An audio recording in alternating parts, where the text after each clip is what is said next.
Okay, but it's not, again, it's not just the universities, it's every bureaucracy, it's every organization is happening like this. So you look at Canada. In Canada, you can see a rise of 9% in the population, but look at the government, okay? It's went up by 26%. In America, you can see a sharp decline in manufacturing jobs starting in about the 1980s because these jobs are being offshored to China. But at the same time, you see this steady increase in government jobs. Okay? So people in America are doing less real work, and more people are becoming bureaucrats. Okay. So as you can see, the growth in the government is usually in management. Okay? People who will work? No, it's pretty flat. But look at the managers, look at the administrators, okay? They're going way up, and it's a pretty steady increase. All right, so how do we know the government doesn't really do anything? Okay, so there's a study that shows us that it's looking at rules, okay? So rules help society be more efficient. So as you can see, the number of rules have gone down actually. The number of significant rules that actually impact you day to day have gone way down. But, this is interesting, the paperwork has gone up.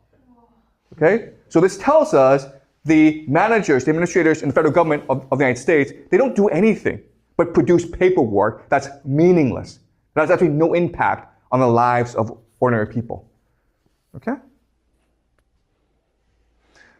Okay, let's look at the military.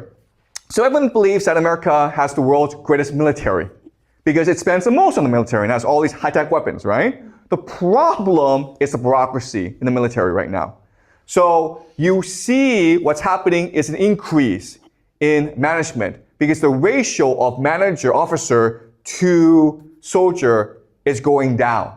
Okay, so you have more officers and less soldiers. That's a problem when you're fighting a war. All right, so in the Civil War, and this is the 1860s, you had one officer for every 14 soldiers. Now it's 1 to 4. Okay? The biggest problem is the increase in generals. Okay, so you can see 3- and 4-star generals have increased the most.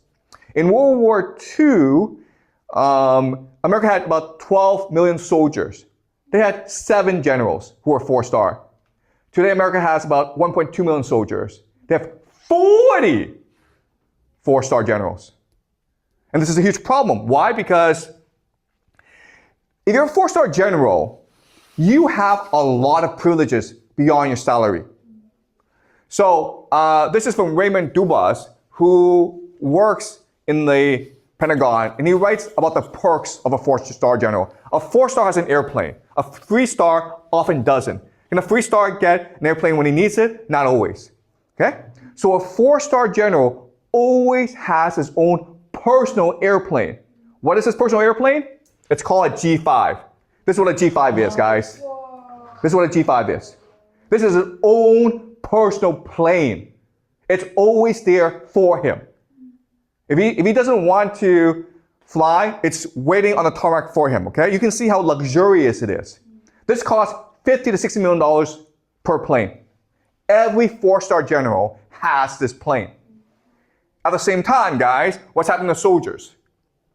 The soldiers don't have enough to eat. There's 1.2 million veterans on food stamps. Okay, that's 8% of all veterans in America. The people who actually fight, the people who actually make sacrifices for their country, don't have enough to eat, while the generals fly around in like these really nice planes.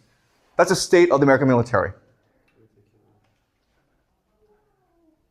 All right, so it's not just the military, it's every single US government department, okay? All the administrators, you see massive increase in administration. All right, so people who do real work, okay, is in the red. People who do absolutely no work is in the blue, okay? So people who do science, math, engineering, 621. People who do administration, 1782. So in every federal bureaucracy, you have bloat.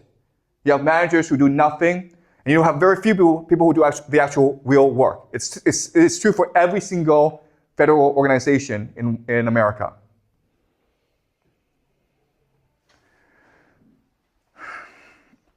So this just shows you the ratio of managers and supervisors to other employees. What's really funny about bureaucracy is evaluation is very important. Who does the evaluation? Managers do the evaluation.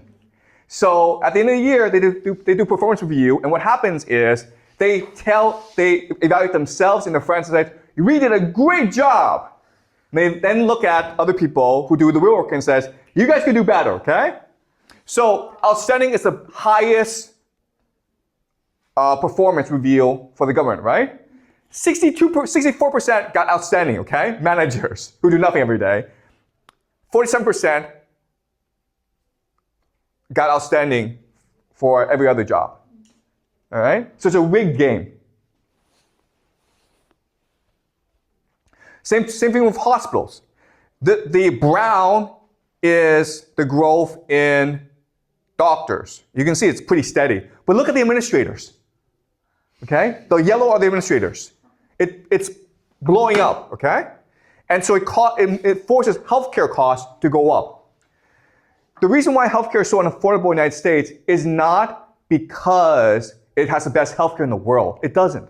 It's expensive because it's got so many administrators who do nothing every day.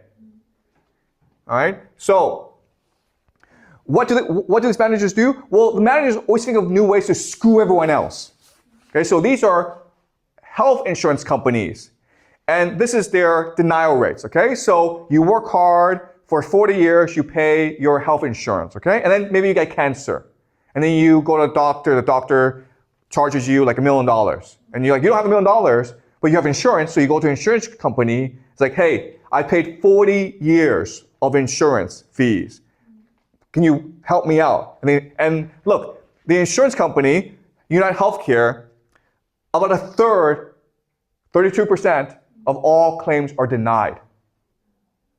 And they do this as practice because if you fight them, they'll say, okay, you know what, we'll agree to pay you back, okay?